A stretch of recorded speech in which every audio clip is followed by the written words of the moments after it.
sorunlu akraba ya da ikiz aile uygulamasına derhal son verilmelidir.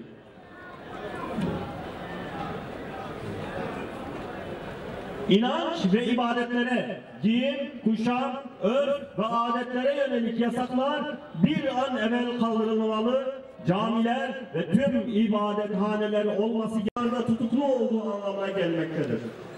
Tutuklu olanlar genellikle 20 ve 40 yaşları arasında Uygur erkekleridir. Zalimler niçin yaşasın cehennem? Zalimler niçin yaşasın cehennem? Zalimler niçin yaşasın cehennem? Zalimler niçin yaşasın cehennem? 2000 yılı sonrasındaki siyasi, ekonomik, askeri atılımlarla gündeme gelen Çin, sınırlarının doğu ve batısında iki farklı yüzle ortaya çıkmıştır.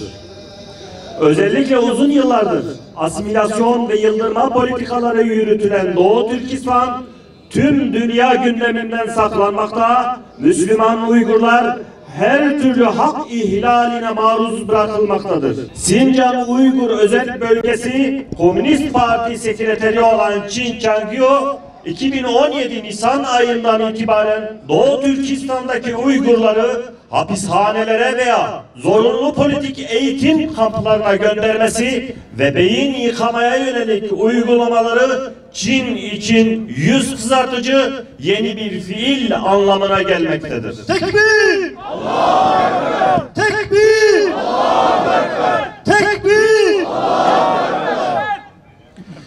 Çin'in eğitim kampı olarak adlandırdığı toplama kamplarında 1 ila 3 milyon insanın bulunduğu tahmin edilmektedir. Doğu Türkistan'da inşa edilen bu büyük hapishaneler Nazi Almanyası uygulamalarını andırmaktadır.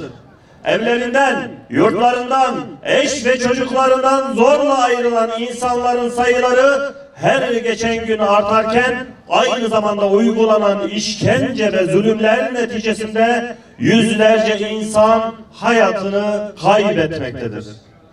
Uygulanan yol ve yöntemlere bakıldığında Çin yönetiminin halihazırda bütün Uygurları suçlu olarak kabul ettiği, din ve geleneklerine bağlı Uygurları terörist olarak gördüğü anlaşılmaktadır. Kamplardan çıkmayı başaranların ifadelerine göre toplama kamplarında mahkumları su tanklarına daldırma, kadın tutukluların yüzlerinde ve vücutlarında sigara söndürme, bileklerinden asılan tutukluları copla dövme, elektrik verme, değişik acı verici nesnelerle dövme, soğukta bekletme, yoğun ve parlak ışıklar ile körleştirme, uzun süre gergin pozisyonda tutma, uykusuz, aç ve susuz bırakma, günlerce kaplan koltuğu denen hareketsiz koltuklarda oturtma, elleri kelepçeli ve ayakları prangalı olarak dolaştırma gibi kötü muameleler yapılmaktadır. Zulme karşı omuz omuza! Zulme karşı omuz omuza! Zulme karşı omuz omuza! Zulme karşı omuz omuza! Uluslararası kamuoyuna çağrımızdır. Çin, uluslararası hukuka aykırı olarak Doğu Türkistan'da yapmış olduğu tüm hak ihlali uygulamalarının hesabını uluslararası mahkemelerde vermeli. Bunun için İslam İşbirliği Teşkilatı uluslararası toplumu Gambiya ve Myanmar örneklerinde olduğu gibi acilen göreve davet etmelidir. Başta İslam ülkeleri olmak üzere hak ve hukuka, insan haklarına riayet eden bütün ülkeler konunun takipçisi olmalıdır. Sivil toplum kuruluşlarının Doğu Türkistan'ı ziyaret etmeleri sağlanmalı.